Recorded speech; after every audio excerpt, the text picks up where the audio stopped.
What's up, everyone? Welcome to People Good. Today, I thought it appropriate, given the circumstances, we start with a moment of silence out of respect for the Black community and Black Lives Matter.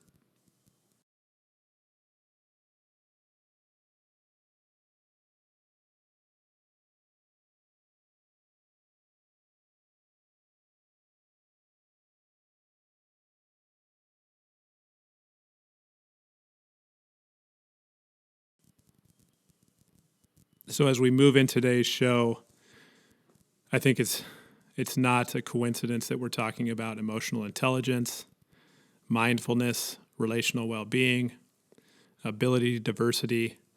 It's so important that we treat each other with 100% respect, regard, and knowing that we're all created completely equal. So on today's show, we have Brigit Ritchie, CEO at We. And this is what We does. It's a learning studio that facilitates workshops, retreats, and art experiences to reimagine relationships in the workplace. It is We's mission to equip every person, every tribe, color, language, from every nation and ethnicity with tools and practices for lasting well-being through mindfulness. And specifically, they specialize in relational mindfulness, connecting with themselves, other people, and their community better, and equipping people with the tools to do that at the workplace.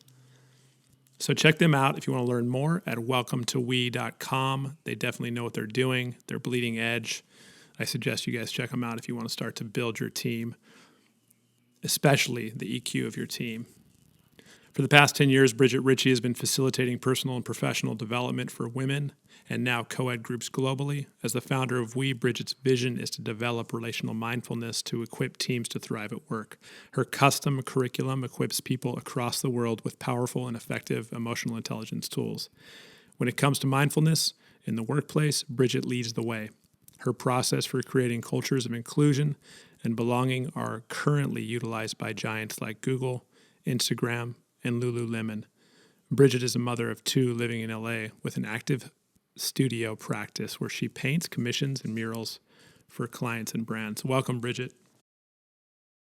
Thank you so much for having me. Absolutely, absolutely. So before we get into it, first, the quote of the day by Max Dupree.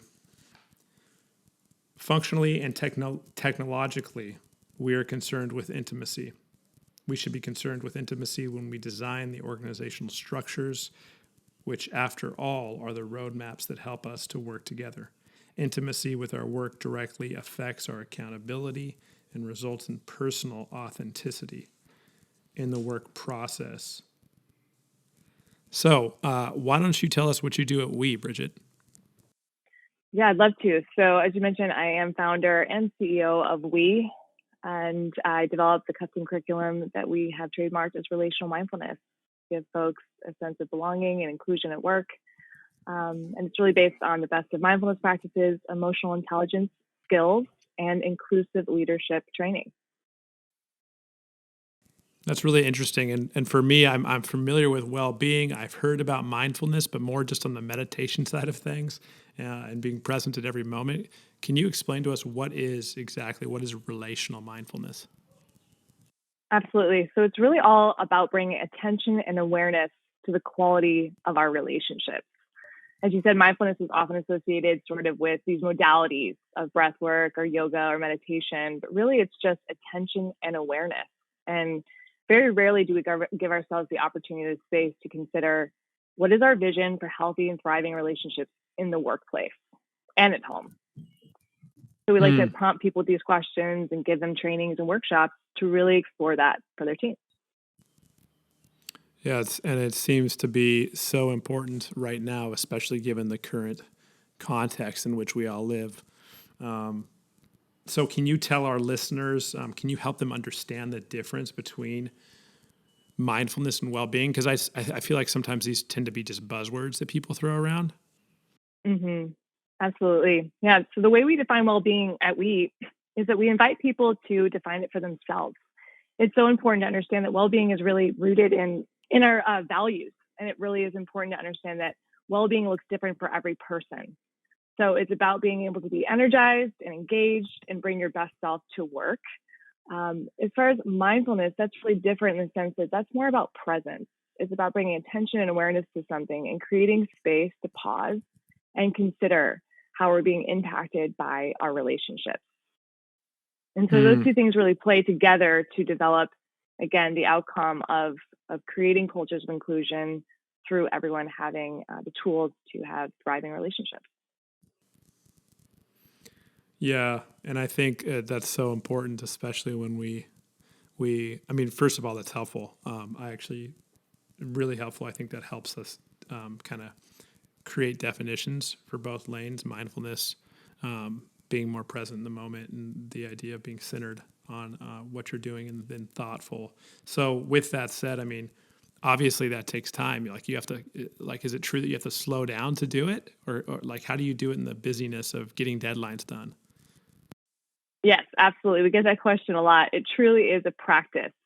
It's really a habit. It's essentially kind of rewiring our brains to create a value for just those moments. I mean, even this moment of silence that we took at the beginning of this podcast is so important to really get grounded and to just drop into the experience of the challenges that we're facing as we get honest about systemic racism and these really bigger issues. Taking just one moment of silence can help us see more clearly, be more engaged with where we are, have that practice of self-awareness.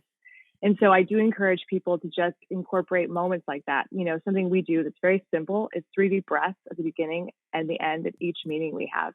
And although we're providing people with a lot of research and a lot of content, we've gotten feedback from employees at these, big companies we work at that was almost the most important part of the workshop, was simply taking 3 deep breaths. So we really want to make mindfulness accessible and just a part of people's workday so they can feel like they are showing up in a way that is they're able to do their best work.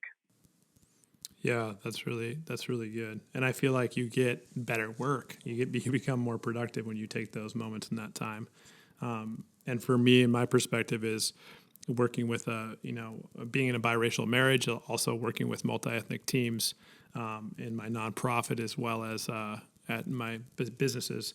It's interesting because when you take that time, sometimes most of the time, that moment, and even if it is a moment like you mentioned, it builds empathy, and you can actually have the time to see someone's perspective or enter into their pain with them. So not just cognitive dissent, like I know that person's hurting right now, or that person had a bad day, but actually seeing what's going on and like taking the time to actually enter into that pain.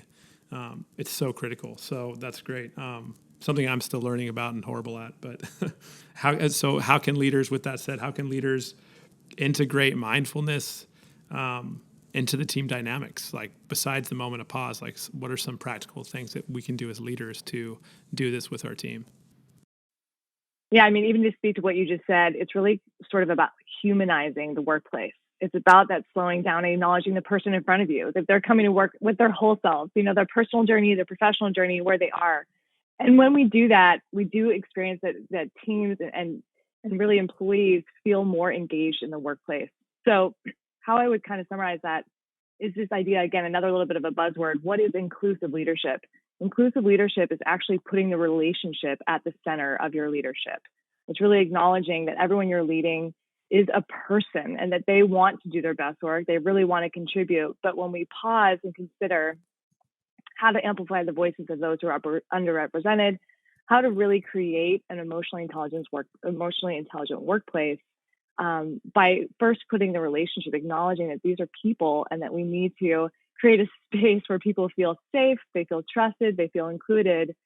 That's the best way to bring this idea or this practice, if you will, of mindfulness to the workplace. And truly, it's exactly what you just said. It's mostly about pausing. It's mostly just about creating that space, about slowing down, because we get caught up in the busyness, the transactions.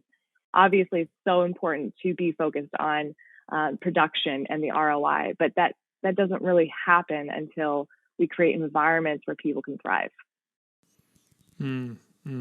That's really insightful. So what are the benefits here on that? What are the outcomes, short-term, long-term, like better productivity, happier teams, less depression, anxiety, all of the above? Speak to us a little bit about the benefits. All of the above is definitely the answer and more. I think for me, it's been shown so much in my own experience that teams absolutely do their best work and thrive and collaborate better when relationship is acknowledged and valued in the company. But, research shows that this is really the best way for people to thrive. I mean, there's so many statistics I wish I could share with you. The first, a study that I really like sharing with people to kind of get a little bit more of a concrete understanding of the outcome is one that was done over the course of 3 years called the Aristotle study at Google, where they found that the number one predictor of success on teams is psychological safety and trust. It was absolutely by far the number one, as I said, predictor of success. And so that was really fascinating, I think, for a company like Google, because they realized, how do you create psychological safety and trust?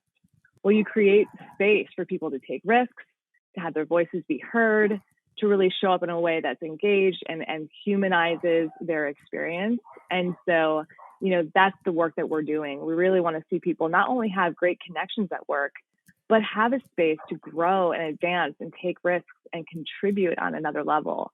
And that happens through the lens of being relationally mindful. Yeah, that's amazing. And positivepsychology.com, if you guys want to check out more about these types of studies that Brigit is referencing, it does work. There's a quote I pulled out. I thought it was really insightful based on what you said. It says, employees who practice being mindful are therefore more likely to show greater acceptance of colleagues without reactivity. Optimal functioning of organizations is in many ways dependent upon positive interpersonal relationships. And then you're just validating that it actually, in fact, is, using Google as the case study there. So that's really powerful. It's good to know and helpful for sure. So give us a quick story about some of the results your clients are seeing with this, some of the turnarounds they've been seeing. Yeah, so, it's been a really cool moment to bring this to people in the workplace, because there's so much change happening as a result, obviously, of COVID, as a result of, identifying systemic racism, both inside of companies and corporations and just at culture at large. One thing that we noticed, we worked with Viacom when they were going through a merger, and they were really, experiencing a lot of kind of instability and uncertainty among their employees, and bringing this program created a space for people to have candid, open conversations among their teams. And as a result, they shared with us that they felt like people who were on the fence about leaving or, wanting to make an adjustment in their roles really felt a renewed sense of engagement with the company, because they felt heard and they felt like there was this space to share and they were listened to. And I think in the current climate, again, as I said, with so much change happening, people are wanting to know, am I meaningful in this organization? Do I have a vision for how I can really contribute it at a higher level? So for us, a big goal that we have is not just to retain employees, but to really have them, have a path for engagement and advancement that's meaningful to them.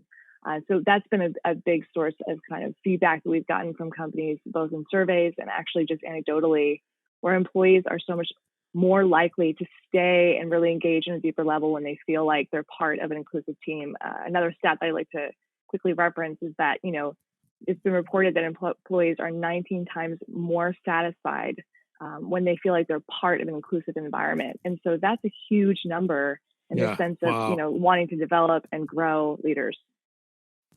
Wow. I wish we had more time. This is really good to unpack this. What's the most insightful thing you've read this year? I really enjoy the Priya Parker's book, The Art of Gathering. I feel like she has a very accessible and approachable way of talking about creating intention, not just for personal gatherings, but for every team meeting, to really establish an intention that gets people inspired and excited and energized to be there. So I recommend her work as a way of kind of reimagining, why are we having team meetings? Why are we gathering people? And how can we motivate them to really be engaged?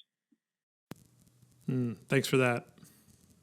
So I'll close with the second part of the quote from Max Dupree. It's from a book entitled Leadership is an Art. If you haven't read it, strong, simple, quick read, definitely timeless. Intimacy isn't easily preserved. It has its enemies. In our group activities, short-term measurements, arrogance, superficiality, and an orientation towards self rather than toward the good of the group. So I hope this has been insightful for y'all. That's it for our show with Brigit Ritchie, CEO at We. Brigit, thanks for taking the time to share your expertise with us. Thanks so much for having me. Enjoyed it.